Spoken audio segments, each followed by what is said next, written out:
এ ভাই দাঁড়া।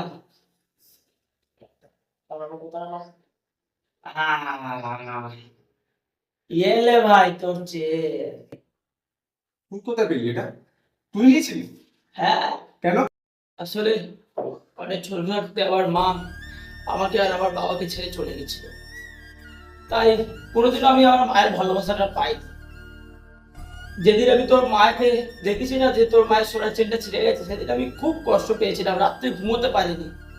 যদি আমার মা যদি ওরকম থাকতো, আমার মায়ের যদি চেনটা ওরকম যদি ছিঁড়ে যেত, আমি নিশ্চয়ই কোনো না কোনো কাজ করে আমি আমি চেনটাকে ঠিকই সারিয়ে আনতাম।